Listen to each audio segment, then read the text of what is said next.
bring on our panel now two people on opposite sides on this issue. Jesse Rabinowitz is a campaign and communications director for the National Homelessness Law Center, and Lisa Dailey is the executive director of the Treatment Advocacy Center. Great to have both of you here. So, Jesse, I'll start with you. You call forcing the mentally ill and drug addicted into hospitals, quote, unethical and ineffective. Is it more ethical and effective to leave them out on the street? Thanks so much for having me. We don't want to leave anyone out on the streets, and it's shameful that in the richest country in the world, so many people are living outside. The solution to homelessness is getting folks housing and support, but this executive order doesn't do anything to address the real cause of homelessness, which is the fact that rents are too high.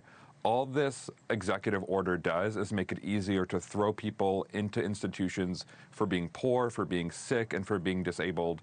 It's shameful and it's government overreach, and it will make homelessness worse. Jesse, I want to push back slightly on that. I think that who he's targeting here aren't the people who just can't afford to find affordable housing, and that is a huge issue in this country, and it needs to be taken care of.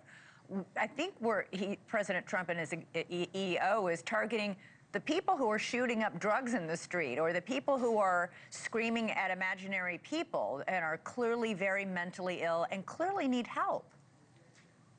Look, we all know folks who have mental health issues and who use drugs. The solution isn't to throw them into institutions or to force them into treatment. The solution is to meet their needs, and their needs are housing and support. This executive order is dangerous for so many reasons, but one of them is it conflates mental health with homelessness. And the solution to homelessness and the solution to the mental health crisis is getting people housing and help. But the Republicans just passed a budget that guts funding for mental health services and medical treatment. If the Trump administration actually wanted to solve homelessness, they would fund housing and support. It seems like there's always money to throw people in jail and to put people behind bars, but there's never money to help people when they need it. Our priorities are backwards, and this executive order doesn't fund any housing. It doesn't fund any additional support. It just makes it easier to punish people. Lisa, you think forcing these people into hospitals is a good idea, that it's actually safer for them as well as for the general public? Well, I would say that the idea is that we certainly do agree that this is the intervention of civil commitment and hospitalization is for a particular population. It's for people who actually meet criteria for hospitalization, which there are many people who do actually meet criteria and are on the streets and are not being actually addressed in any way and are basically invisible to the system. I have a lot of the same concerns that have been expressed about whether or not we're going to be able to pay for this, and I share the concern that the cuts to Medicaid are not going to make this an easy solution either. But I will say that generally speaking, there are a number of family members such as myself, people who have severe mental illness, who have actually seen that there's a certain population that is not going to seek care. It is because, for many people, it's the nature of the illness that makes it almost impossible for them to actually recognize or to be able to meaningfully access treatment. Right. So why not get them off the street? I mean, even the man I referenced in the intro, Jordan Neely, severely mentally ill, refused help many times, walked out of hospitals many times. His own family wouldn't allow him in the house. He was so mentally ill. He was flagged by the city. He refused to go into any kind of treatment. At that point, isn't it more humane to put him in treatment against his will? I mean, I would certainly argue that, yes, it is. That is, we actually, as a culture, have become really reluctant to use the tools that are available under the law. And I'm not talking about an expansion of the law, and I'm not talking about making it broader or easier to use the laws that are available to actually intervene and get people into care when that's necessary, when they're not really able to meet their own needs, when they're really posing a danger to themselves, most likely, or to others, possibly. And the issue is that there's a real reluctance to use those tools. And that is one thing that I will say about the executive order, is that it does specifically state we want to see people be willing to intervene. We want to see, the states actually use the tools that are available and actually proactively go out and get care to people who are otherwise really not in a position to advocate for themselves and are really at great danger of being victimized on the street. I mean, the population, one place where I differ from your other guest is that I don't believe that the population of individuals who are homeless are a homogenous group. I mean, people that have severe mental illness have very specific needs, and it's different. It isn't necessarily that they're unable to afford rent. And while there's and while there's intersection between mental illness and drug addiction, for example, it's not necessarily, some people are just simply deeply addicted to drugs, and in the quest of finding more drugs, that's all they want to do and all they can do because they're so deeply in the grip of addiction. These are not people who are thinking, if I only had an affordable house, I'd go get a job and everything would be just fine.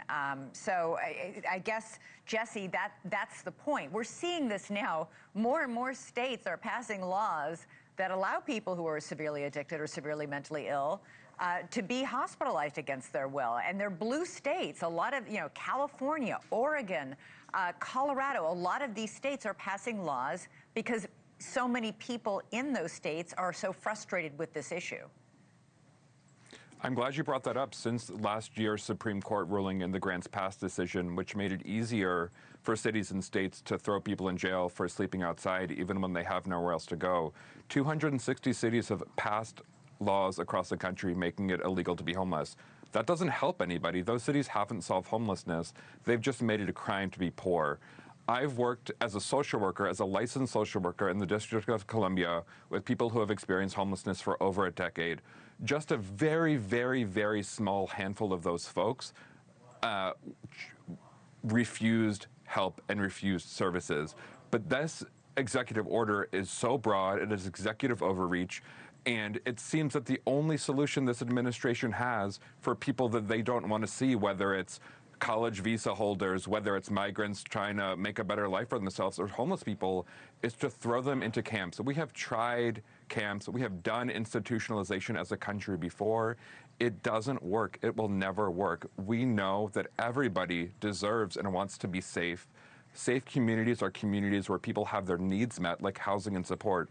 They're not communities where people are thrown behind bars for being poor, for being sick, or for being disabled. Right. And importantly, when folks come out of institutions, they're still homeless because they can't afford the rent. The leading cause of homelessness is the fact that housing is too expensive. 60% of people in this country struggle to make ends meet. This executive order does nothing to address the sky-high cost of housing. Right. If the Trump administration actually cared about solving homelessness, they would do their jobs and fund housing and support, not fund handcuffs and carceral steps. Well, Jesse, without a doubt, affordable housing is a huge issue in this country and needs to be addressed. But you talk about the rights of the mentally ill to be safe. I would say that there's a compelling argument to be made for the rights of everybody else in society to also be safe. Many people do not feel safe when confronted with people who are openly shooting up and passing out and defecating in sidewalks because they're under the influence of drugs and or because they're so mentally ill that they've lost touch with reality. Something must be done. And it's not just President Trump who's doing this with an executive order. We've seen blue states, legislatures and governors pass legislation. People feel like this has come to a point where it can no longer be tolerated. Something has to give. We shall see. Jesse Rabinowitz, Lisa Dailey, thank you to you both. We appreciate your work on this issue and love to have you back on the show to discuss it more. Thank you. Thank you. Would love that. Thank you for watching. Subscribe below and download our NewsNation app right now on your phone, and you will get fact-based, unbiased news for all Americans.